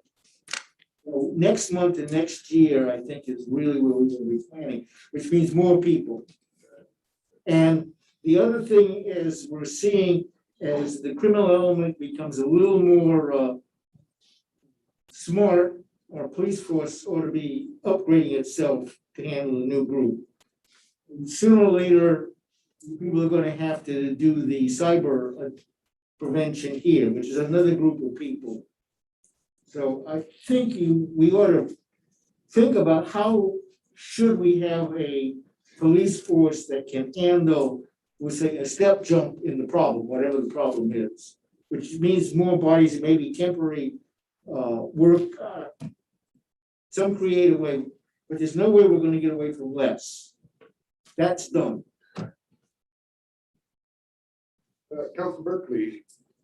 Noticed that you were one of the. Just I think the positives that, thank you, Mayor, the positives that Lieutenant Hogue was mentioning, I think, as I understand, our community is supportive of our force. And that should certainly, I would hope, be attractive to anybody wanting to come. We haven't had talk of defunding. And people I speak to are generally positive, so. Better salaries, new facility, a community that welcomes perhaps law enforcement officers who I think, and this is to your credit, Chief, who may developing a real professional force that has great interactions amongst all of our citizens. So yes, we need to be public, getting that message out, those three things somehow. Well, and I did want to say something. So when I first seen the agenda, I seen that this item was on the agenda and then it was taken off. So I called John and we had a conversation about that. And I will be honest, I was a little frustrated that it got taken off the agenda. I understand that there was some talk about, the budget and trying to make sure everything, fit properly into the budget. But I just want to make sure that this is not an incident that gets swept under the rug. I think it's a due diligence to the citizens of St. Helens to serve and protect and listen to our police chief, just like I would the librarian if she tells me she needs more staff. So I want to make sure that we're doing our due diligence to follow up. I went out to breakfast with Lieutenant the other day. Yeah. Yes. So. Well, I'm glad that you did do that. So I just want to say that, as police commissioner or assigned to the police board, it's my job to follow up with that. And I just wanted to make sure that we followed up and that they know that we support them and we are going to, continue to support them, making sure that we're serving our city. Yeah, I think this is very complex and John kind of hit the nail on the head in talking with him and Chief and Lieutenant is that we do put this into the budget, but in talking to Chief and Lieutenant, it's like, one opens the door and lets the hiring process happen, but does it really alleviate the problem? No, it doesn't. So we know that we have bigger issues, but at least it opens up the door enough to get it rolling. So it kind of barely puts a cushion there for just a little bit, tiny bit. So borrowing from the Hillsborough model, having continuous open for laterals, I think there's some, you may want to stop and think about that for a minute, because really what's the risk? We get somebody on board, we find a good candidate that wants to come on early, there's a little bit of financial risk, but that's just, if we would have had a new officer come on board, we'd have a whole year they'd be out, right? Yep. So we may want to consider leaving that model, keep it open and see who we get. And I know that's some burden on Kathy, it's some burden on interviewing panels and how they want to batch them up if there's laterals that want to come. But I agree with that, John, and the reason being is that, say we go down the road, and we say, okay, we're gonna have a continual lateral process open. And we start, Monday, we start putting the ball in motion, and we put the advertisement out November 15th, just for a date. Let's say December 15th, we have an applicant that we want to hire. The good news is that it doesn't take up the entire budget year of that money. Bad news is that if we did decide, okay, we have one we can hire, if we want to do that, move on this person, we'd have to have money to be able to carry us to July and then have the budget committee approve an extra body, if that makes sense, because the money's not there, we can, that's our, I guess, it is very complex, but we can't commit right now. The budget committee can't say, yes, we're gonna give the police department 2 bodies. We just can't do that. So we're kind of hedging our bet a little bit by opening this lateral up. I like the concept and that's a great idea. And I believe that's what we should do. But what happens if we do find a qualified candidate out there? How do we guarantee, because word will get out really fast in the small law enforcement community that, well, don't bother with St. Helens because we're going to interview you and then they're going to tell you they don't have an opening. And that's the challenge. And then we're going to lose that individual to Hillsborough or whomever else. Maybe we wait a little bit, close to that time to start. We said now, but maybe we wait just a little bit and then go ahead and start doing this. Work on getting the policy and what is Hillsborough doing in place, just get it there and then maybe actually go and, okay, now it's open. And maybe we just wait on that. Okay, and we could do that. We can look at for the spring of 2022 to start the process. But again, it doesn't alleviate, let's say we get a candidate and then the budget committee decides we have some unknown problem in our city that we don't know about. We just have to, we have an economic downturn between here and there. Who knows? I mean, I'm not trying to, the sky's not falling, but I understand, Mr. Mayor, what you're saying is I could see that it's like, hey, we don't want to say we're going to hire you and then we don't have the money to fund that. That's, Well, and, we are the only 24-hour service in Columbia County in our area. I want to say we probably equal at least the state, but I know we spend more than any other agency, including Columbia County, on policing. I mean, how could, so, and that being said, I'm saying we're with you guys right. along the way here. It's, it's very frustrating to know that that we're struggling and getting services that are predictable around here and sometimes not. So far, I'm not gonna say anymore because I'm starting to dig a little bit of a hole. We're fine. Wait, what are you saying here? Sitting on a seat that really, I was talking as a property taxpayer. Mr. Mayor, about, let's have a fund, not in the police department, but if they need a lateral, we have this magic fund that we can transfer money out of. Can we do that? Can we transfer money out of the general fund or whatever to the police department for this lateral? I mean, obviously, there's a whole bunch of economic and legal hassles. And knowing what we're looking at in our model for building the police station, I would say there's not a lot of opportunities in our general fund that are gonna be there for, we're looking to play for a police station right now and keep the costs low on citizens. Yeah, I'm thinking about it when we start the next budget cycle, build into our budget mechanism. I hate to say it, but this talk we're having, we should be having a talk of $4 water fee. I'm just saying that gives us a little bit of our general fund monies back. After a few more breakers or things like that, you will get it. Well, I'm just After saying. the 200 or 300 apartment complexes is built, we'll definitely need it. Yeah. So I hate to say it like that, but really the $3 should be more like $4, maybe $5. Some communities do have a public safety fee that is, So moving forward, I don't advocate for that. what we'll do is we'll work with Kathy. Matt just texted me a great idea about how we can start the process without committing to laterals, and we'll work offline with Kathy and getting Matt's idea. And then, depending, and Matt knows the budgets, when does it start? February or? I've already started, so. Okay, so, but we know it won't be approved till July 1. So we'll start working towards that. I guess,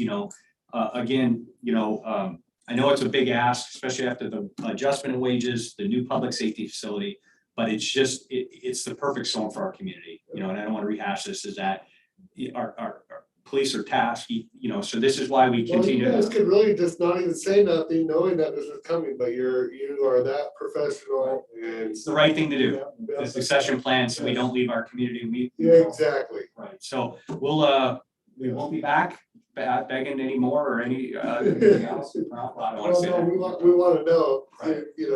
it's still, I think these type of things, as a city, we can do a little bit better on just, and you guys, just keep it on the forefront, just keep it, so you're gonna have to be back. So we can be Chris agrees, I guess. Yeah, so you're gonna have to be back here complaining a little bit here, and not too far down the road, just because, that's the way it works. And if I try to get the key in the door and it's changed, I know John's heard enough.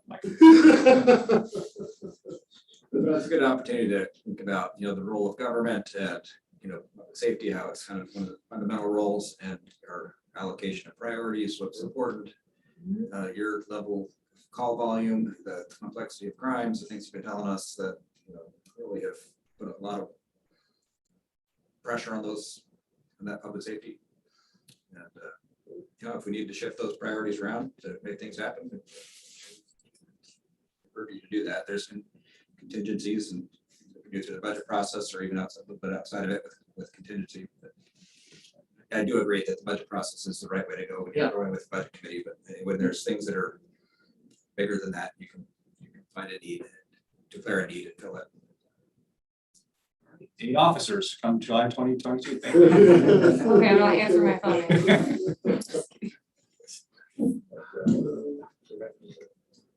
But we're not unique in that. That's a problem across the state. In fact, I was last night sitting in on the Columbia River Yachting Association board meeting and listening to the Multnomah County Sheriff talk about his woes of being able to manage the 150 miles of river that they have under there and the hundreds of derelict vessels and problem transients and all of that. They have one supervisor, 7 deputies, I think, for all of that river system, and it's supremely challenging. But I had done some work on the dock use regulations as far as putting together an ad hoc video. I didn't send this to you electronically. Perhaps today. A couple more there.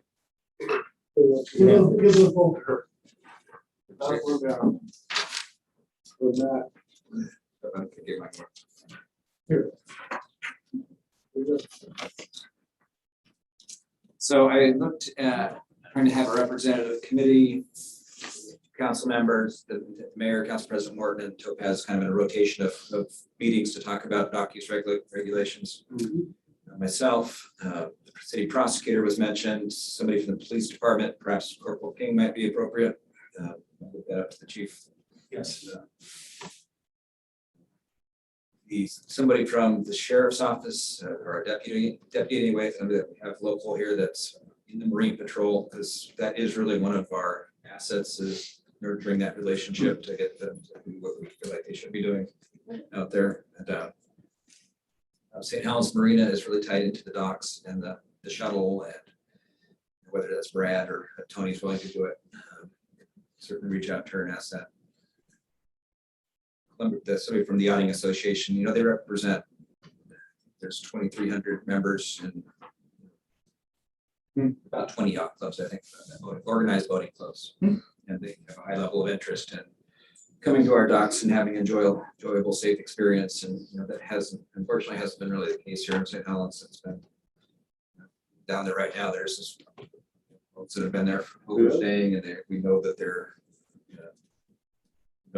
kinds of things, activities they've been involved with. It's not very good. But somebody from the Marine Board, Janine, has already reached out and been in close coordination, answering some of the questions we have initially on the kiosk, but she's very receptive and willing to. St. Helens is really a popular spot. Last night on the board meeting with the Yachting Association, they talked about a lot about St. Helens and the desire and the great things are happening here, but and the dark side of the transients, the people that won't not the inability to reserve the docks, and solve conflicts related to that.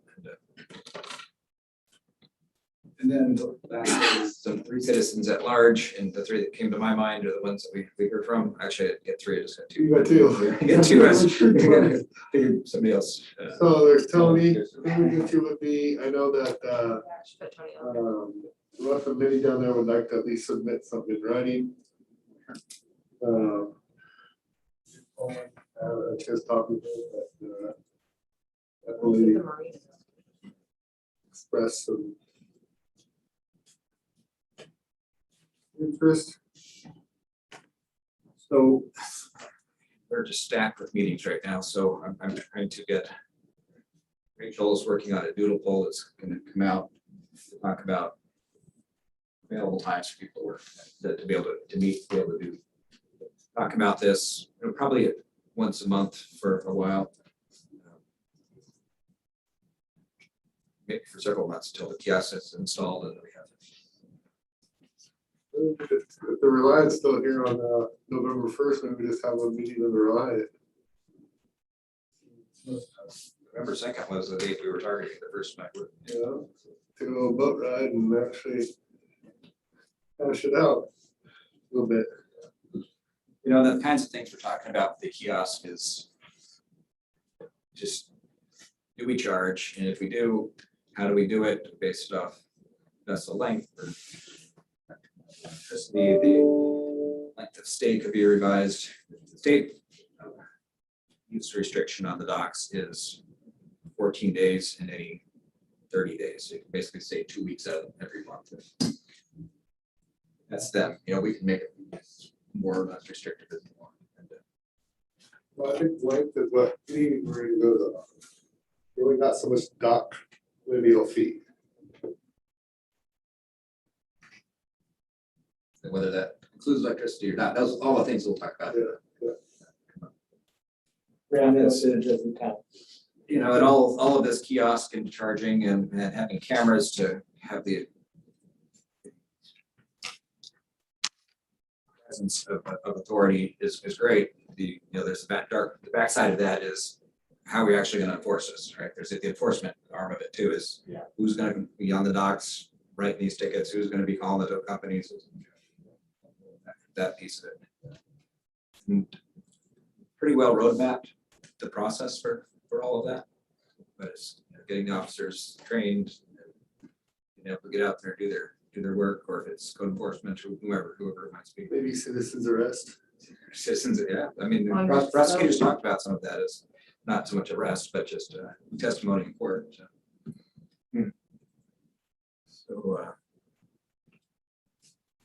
certainly something we need to work on and resolve to maintain our reputation in the voting world, because it's not that great right now, but it's not that great other places too. But you do go to places like other people have figured out that, you know, the Portland's figured it out. They actually just bought back their docks now. They have a whole division that enforces it, but We'll have 7 deputies that go out to Willamette and the Columbia and do all a lot of water to travel. miles.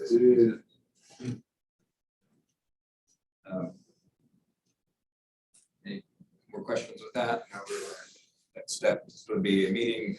I'll reach out, confirm these folks, or if you Yeah, have check with Tony. any revisions to that, I'm happy to make them. And Tony is very much different than Brad, even though she works there. She just has a different perspective. So. Bowie knife in her teeth. Yes. Fantastic. Yeah, I'll be. I like her. So moving on in my report, I would, you know, Jenny and Jacob today did a fantastic job. The technical advisory committee meetings with both the Riverwalk and the streets project and going very well. Targeting with your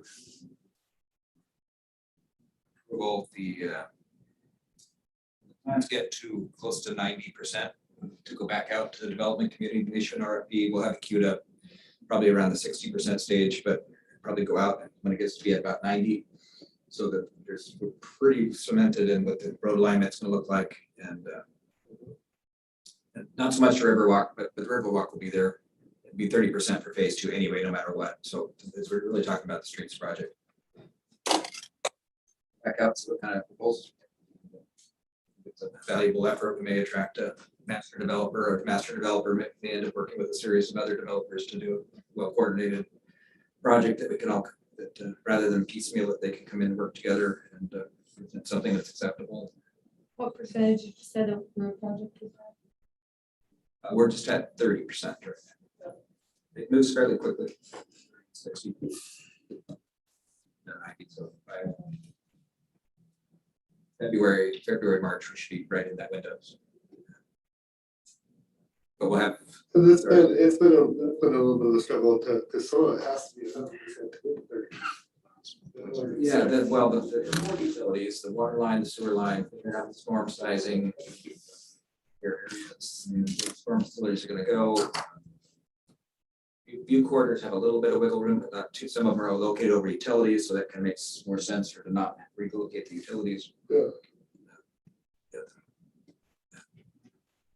Pretty well dialed in. And really what you're talking about is the where the road goes defines the building blocks, right? So if the master developer, it has to work from that road alignment.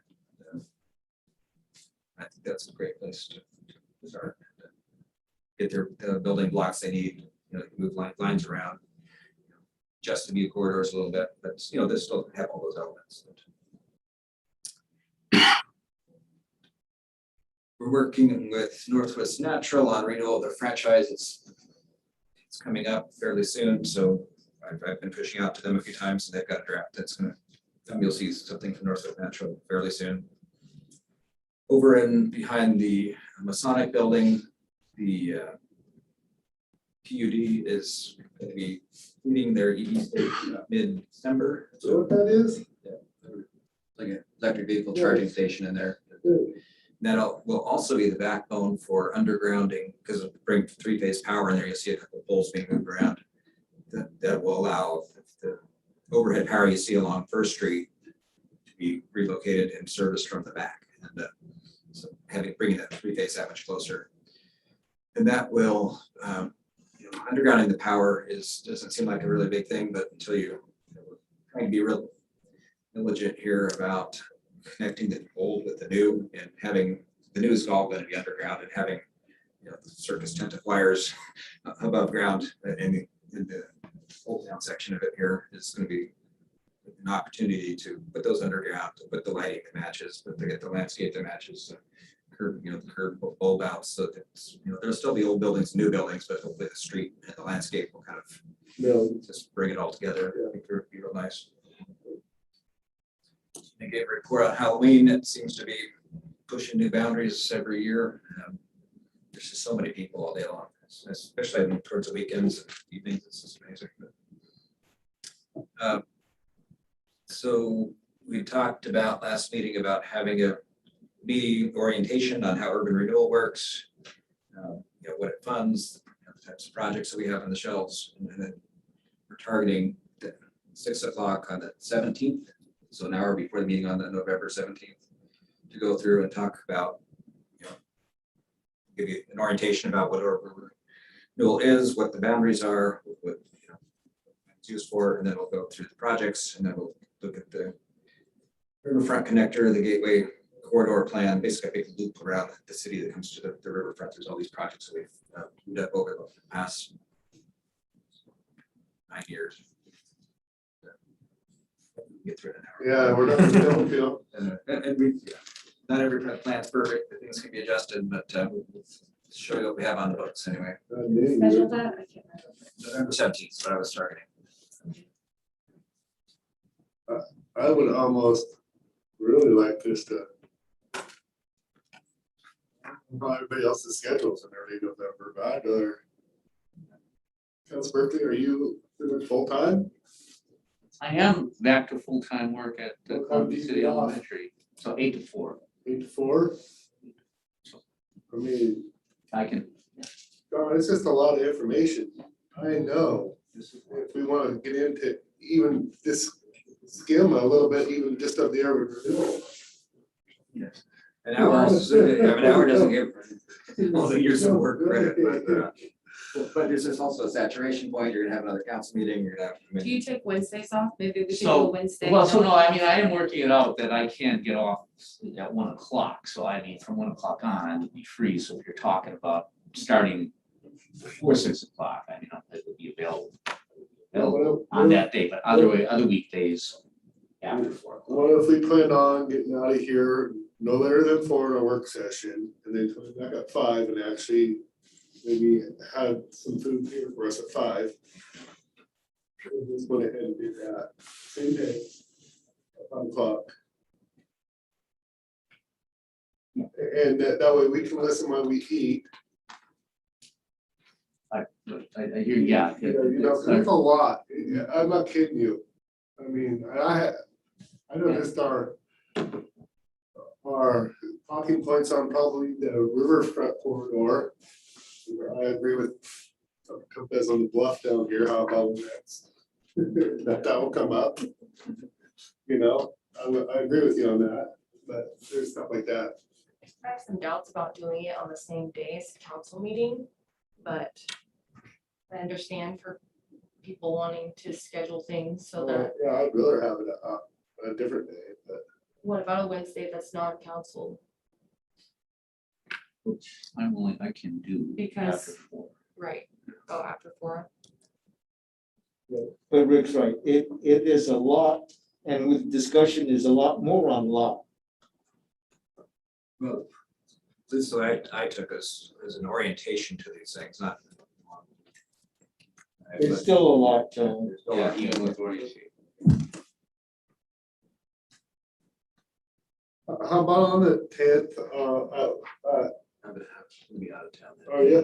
Okay. It doesn't have to be a Wednesday, does it? No. When's your schedule? It works for me, though, all those months for me to go to Montana. Yeah. Is the, over there. It's the 4th through the 10th. The 10th is a busy day. Okay, yes, I get that, so, We have the riverfront connector. Or not river, the Riverwalk. It's, And return There's a between. 4-hour meeting on that, yeah, the tech, yeah, okay. but it's in person, it's Yeah. like a 4-hour meeting, so it's a really deep dive. So what if we even did it, on a Monday, the 15th?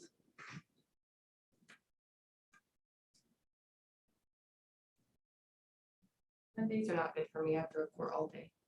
Well,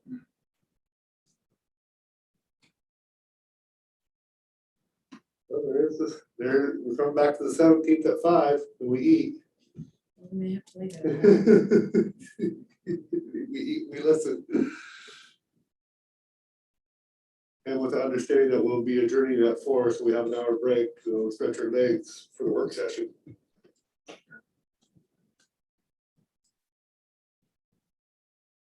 So you want to leave it there for now? 5 o'clock. Yeah. 5 o'clock. Anybody presenting coming and grab food? Or they want to? What was that again? Anybody presenting like Jenny? Oh, yeah. Cause she'll be talking the most. Yeah, we've already talked about this internally, and it's Jenny, Jacob, Mohammed, and I, and Rachel. So there's a lot to it. I think we're gonna have defined roles. Sure. So moving on, the library board would like to have a joint meeting with the council sometime in November and December. And I've never done one of those before, but I think they're requesting that. So time, place, perhaps like we did with the planning commission to build relationships.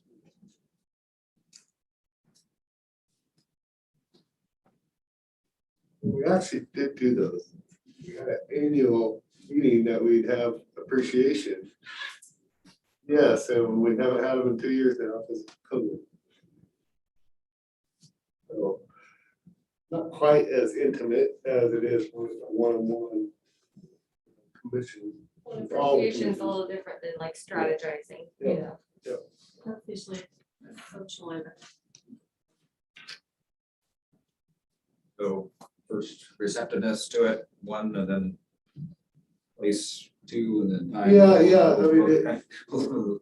The time's gonna be the hardest part for us. I'm thinking, Especially during the holiday. yeah, I'm thinking it'd have to be early December.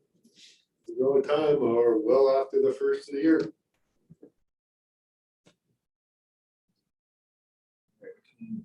I'll work with Rachel to try to figure the date out, Margaret. Works. December. Council retreat.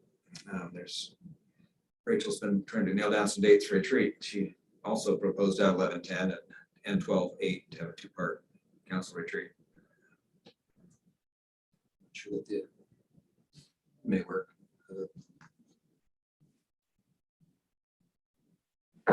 So they, Tenth, we have, Think we're of the- starting the Oregon City Police Station, Yeah, it's like 2, right? But it's but it's still, dry. it's still in Oregon Yeah, City. exactly.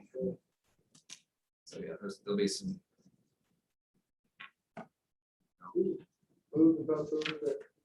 what date is that? And there'll be a 4-hour meeting here. Yeah, attack.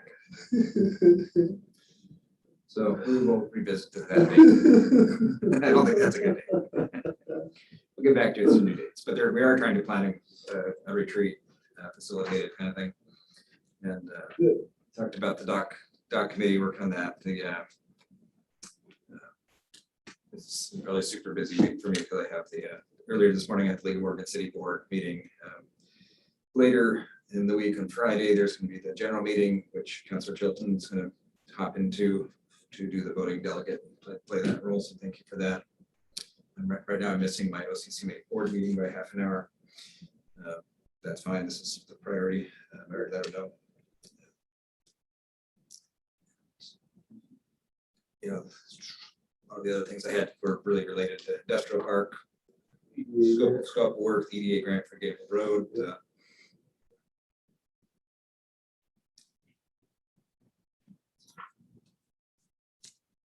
It's a lot. It is a lot.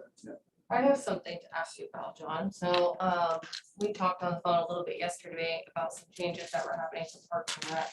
And I was wondering, if you have plans to bring that to the council's attention at some place. I do very soon. Okay, all right.